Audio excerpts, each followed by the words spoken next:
बातमी आहे। मुंबईमध्ये वांद्रे पूर्व इथे अतिक्रमण झालं होतं आणि ते हटवायची कारवाई झाली आणि त्यावेळी लाठीचार्ज झाला। कारवाईच्या वेळी रहिवाशांनी गोंधळ घातला, त्यामुळे पोलिसांकडून इथं तुफान लाठीचार्ज केला गेला। काही काळ परिसरात तणावाचं वातावरण पसरलं होतं, मात्र सध्या परिस्थिती नियंत्रणामध्ये आहे असं दिसतंय। आपण पाहतोय की हा वांद्रा परिसर आहे, वांद्रे पूर्व हा परिसर आहे। या ठिकाणी खरतर मोठ्या प्रमाणावर जवळपास 6 मजली अनधिकृत चाळी बांधल्या होत्या, अनधिकृत झोपडपट्टी बांधली होती आणि हे अतिक्रमण आता अखेरीस हटवलेलं आहे आणि यावेळी मोठ्या संख्येवर नागरिकांनी या ठिकाणी गर्दी केली। पोलिसांना या ठिकाणी लाठीचार्ज करावा लागला आणि त्यामुळे तणावाचं वातावरण या परिसरात पाहायला मिळते। मोठ्या संख्येने पोलीसही इथं तैनात असल्याचं पाहायला मिळतंय। पोलीस लाठीचार्ज करतायत, लाठीचार्ज त्यांना करावा लागलेला आहे। गर्दी नियंत्रणात आणण्यासाठी हा लाठीचार्ज केल्याचं पाहायला मिळतंय। स्थानिकांनी या ठिकाणी गोंधळ घातला होता। अनधिकृत घरात राहणारे हे नागरिक होते, झोपडपट्टीत राहणारे नागरिक होते। वांद्रे स्थानकाच्या बाहेरच ह्यांच्या झोपड्या होत्या। आपल्यासोबत विजय बंजारा जोडले गेलेत। विजय, आपण पाहतोय किती स्थानिक एकत्र आले होते आणि किती बांधकामावर आता हातोडा घातलेला आहे?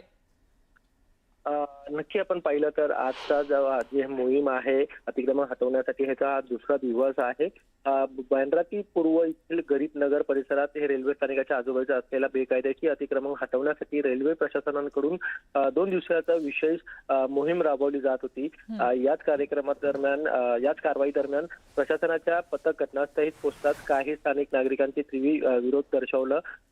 नागरिक आणि अधिकाऱ्यांमध्ये काही वेळ वादावादी झाल्याने परिसरात तणावाचे वातावरण निर्माण झालं। परिस्थितीत हाताबाहेर जाऊ नये यासाठी पोलिसांनी मोठा बंदोबस्त तैनात करण्यात आलं होतं। दरम्यान जमाव आक्रमक होत असल्याचं पोलिसांकडून 16 लाठीचार्ज करण्यात आली आणि लाठीचार्ज नंतर नागरिकांची गर्दी पांगळली आणि बराच वेळ तणावाचं वातावरण निर्माण झालं होतं।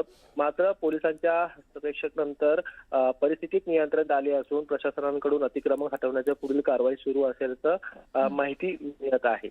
नक्कीच, धन्यवाद विजय सविस्तर माहितीसाठी। आपण पाहतोय वांद्रे पूर्व इथं अनधिकृत अतिक्रमण हटवताना इथं हाणामारी झाली आणि पोलिसांना लाठीचार्ज करावा लागलेला आहे।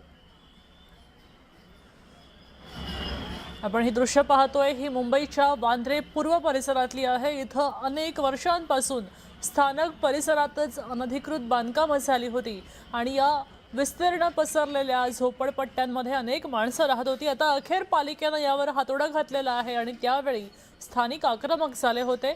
परिसरात तणावाचं वातावरण पसरलं होतं, मात्र पोलिसांनी इथं लाठीचार्ज केलेला आहे आणि परिस्थिती नियंत्रणामध्ये आणलेली आहे। भरपूर सपोर्ट मिल रहा है हमें। हम ये पूरी तरीके से इंश्योर कर रहे हैं किसी भी प्रकार के किसी को चोट ना आए, कोई दिक्कत ना आए, कोई भी इनकन्वीनियंस का सामना ना करना पड़े। हमारे फोर्स भी मुस्तैद हैं, हमारे लोग भी तैयार हैं और जिसको भी किसी भी प्रकार की मदद की ज़रूरत हो रही है उनको मदद भी पहुंचाया जा रहा है। हमें जैसा मैंने बताया था कि ये कुल 5 दिन का हमारा ये कार्यक्रम था इस लेवल का।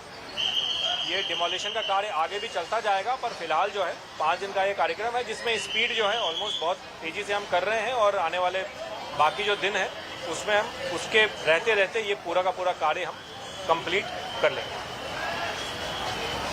रेलवे लाइन के यहाँ पर लोग रहते हैं तो वो अभी तक घर से बाहर नहीं निकले, उनका कुछ कार्रवाई की जाएगी या उनका कहना क्या है वो आप?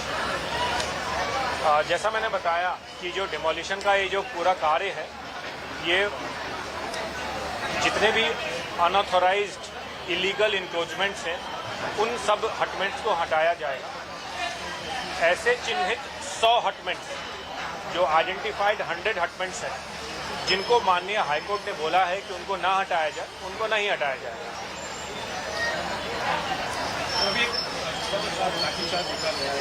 हल्का लाठीचार्ज का प्रयोग किया गया।